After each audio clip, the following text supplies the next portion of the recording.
Welcome back to the Norwegian Krag rebuild. What I'm going to do in this video is shape the front end of the stock here. From the front band back to the receiver. How I'm going to do that is I'm going to place this barrel band right where it would roughly go. Describe the width of it, and then I was looking at reference pictures, and from here to the nose cap it's a very slight angle, just gets a little bit larger as it goes back to this middle band. From the middle band back to the receiver, it's pretty much still a straight angle, but it gets much wider back here towards the receiver. So I'm going to jot down those lines. That'll tell me where to cut on the bandsaw.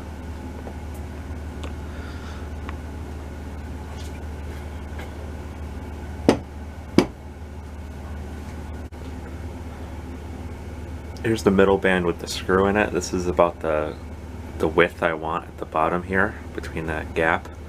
I've seen pictures where it doesn't look like it's closed all the way, so I'm going to leave that much of a gap, roughly about 1/8 of an inch.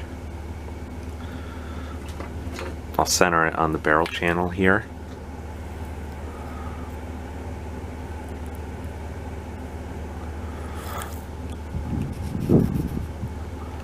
And I'll scribe the lines both inside and outside. The inside will tell me how to cut the part going forward. Outside will tell me how to cut the part going backwards. And then I'll connect the inside line with a very slight step here at the nose cap.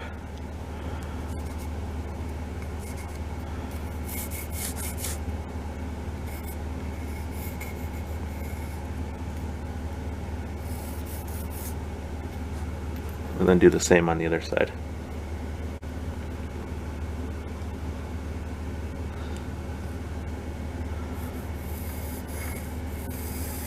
Of course, when I cut this on the bandsaw, I'm going to cut it oversized by quite a bit.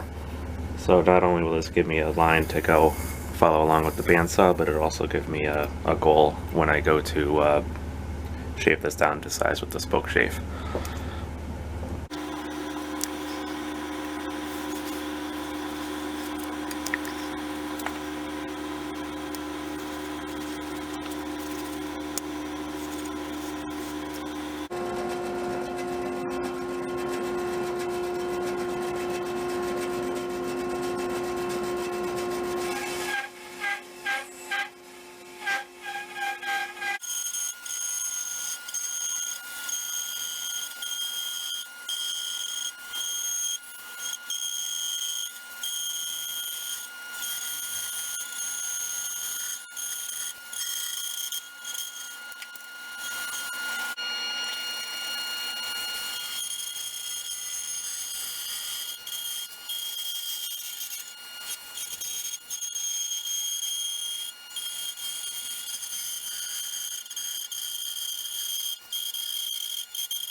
I'm just going to rough these corners away so I can fit this small step right behind the nose cap.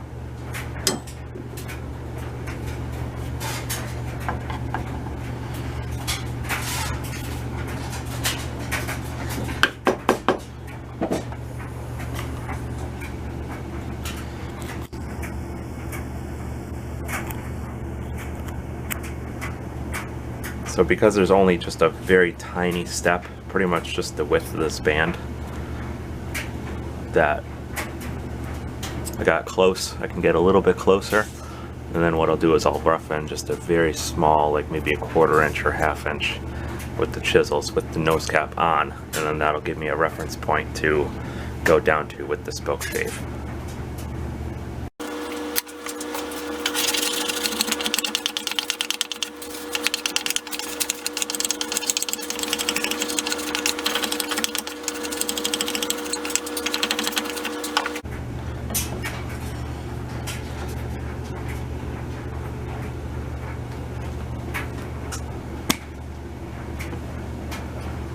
There we go, just a very small step.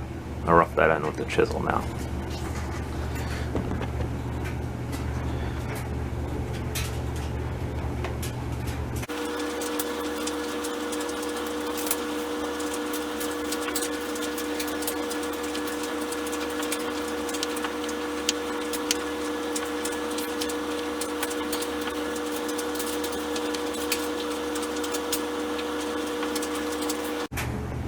So now that I have this very edge dimensioned, I'm just going to fill it in with pencil. And I know that if I start removing these pencil lines, I'm going too far. So I'm going to do them a little bit further back as well. I want to remove these ones, but I don't want to remove these ones.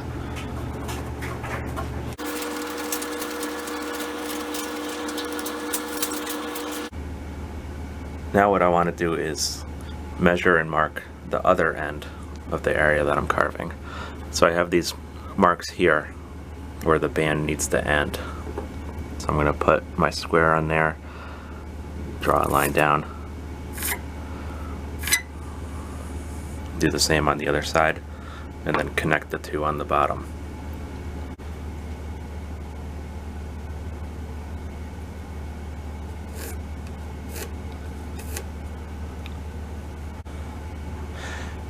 Now what I'm going to do is I'm going to cut just past the line. That'll leave me enough to chisel later. And I'm going to cut just very roughly and very oversized a semicircular shape. That'll give me enough just to chisel away some waste and then come back at it again.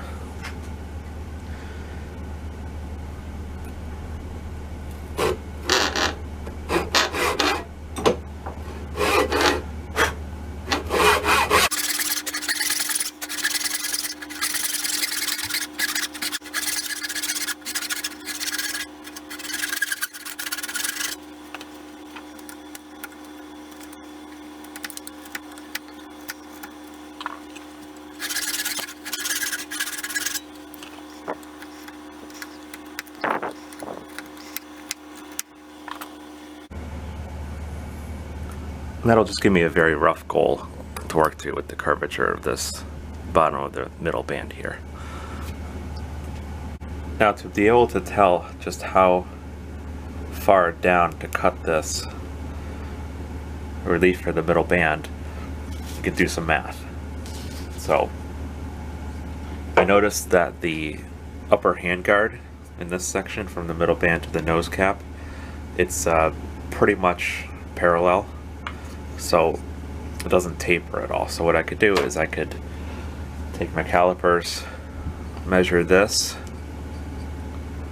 and that is 0.485 plus the width of this the steel on the nose cap, because that's just how much the step is going to be, 0.06, and then add those together, 0.545. That's how thick the upper handguard is going to be, both at the front here and at the back, because it's parallel. Now 1.65, that's the total, roughly, because it's not a perfect circle, but it's roughly what I measured as the inside width of the band, a little bit oversized. Take your 1.65 minus your 0.545, and that means that the stock needs to be that thick. at the back here, 1.105. So I could measure what I've cut so far.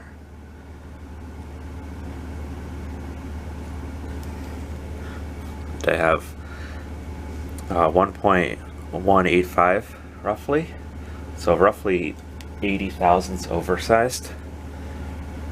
So I can go back down a little bit more, but I won't go right to the 1.105 just yet. But that's a little example of how you can use math to sort of solve these problems and be able to measure how far you want to cut down here.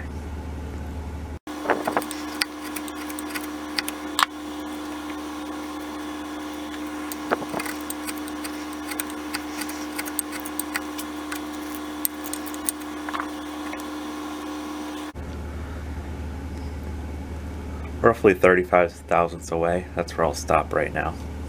I'll be able to fine tune that later.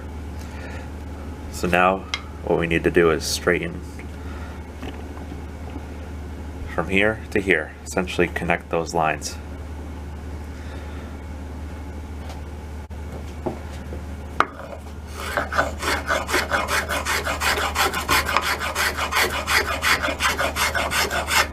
You can go with the spoke shave, or sometimes when I have larger areas here, I'll just work it with the chisel. You can remove a bigger chip with the chisel.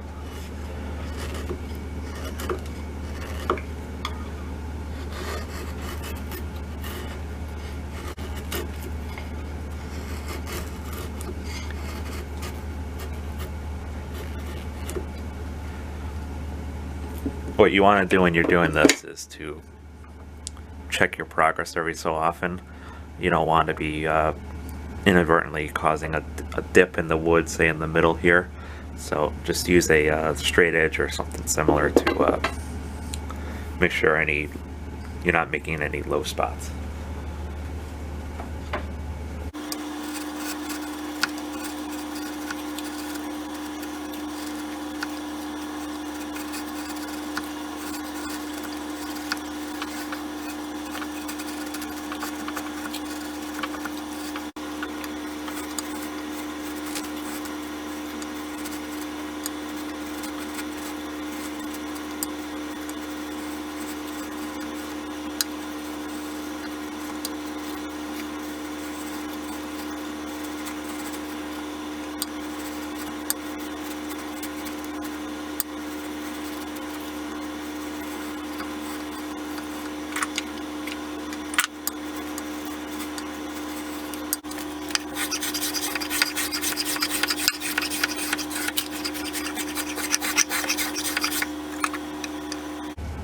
So as I'm getting close here, I keep fitting this middle band, making sure to keep the sling swivel on the left-hand side of the stock. And I can see where it's rubbing, where there's little gaps in between the band and the wood. So, for example, right here, you can see it's touching there, there's a gap here, and then going around it's touching right here at the bottom. So where it's touching is where the material needs to be removed to close the gap elsewhere. So I'll just mark it with a pencil, right there, and then right there. And as I take away material here to better fit the band, make sure to have it flow down to the nose cap area. Again, it's very important to keep checking this with a straight edge, making sure that you're not making a dip anywhere.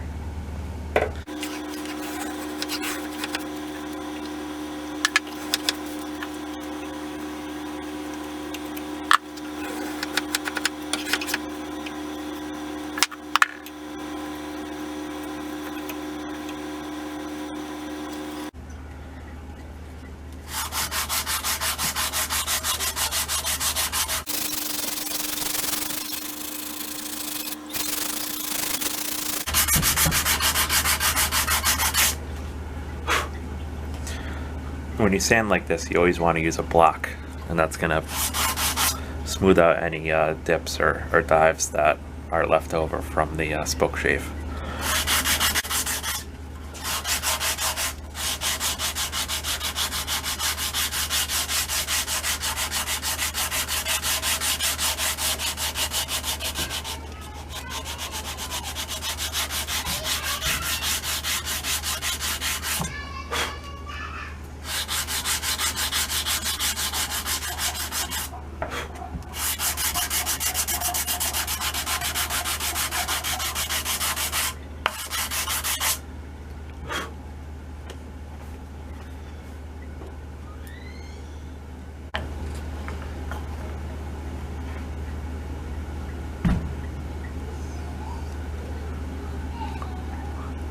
To get the contour right, you could always test the fit of the band right in the middle and then towards the edge.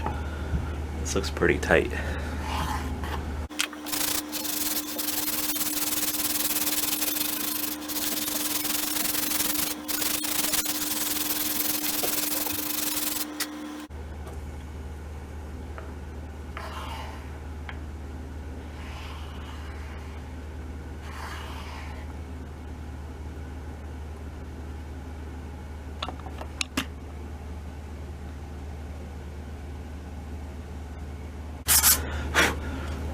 Now it's still possible with the sandpaper to leave ridges and not a smooth curve like how it should be on the underside here.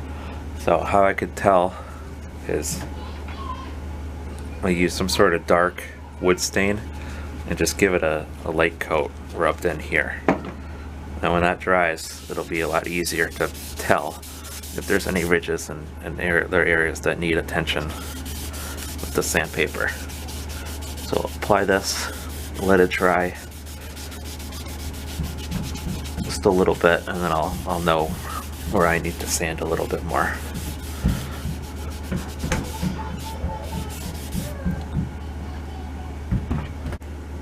With the stain on the fore-end, it's a little easier in person to see any sort of ridges or other areas that need attention. So take care of them.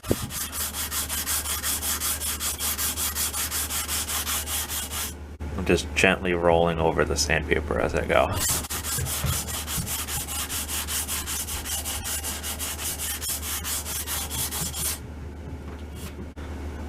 Last step here is to just square up this edge with the chisel.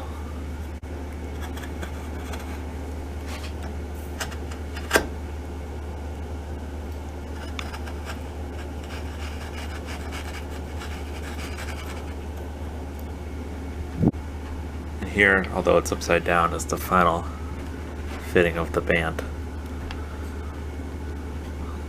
You can look around, make sure that it's all square, and then it fits nice and tight with little to no gaps in here.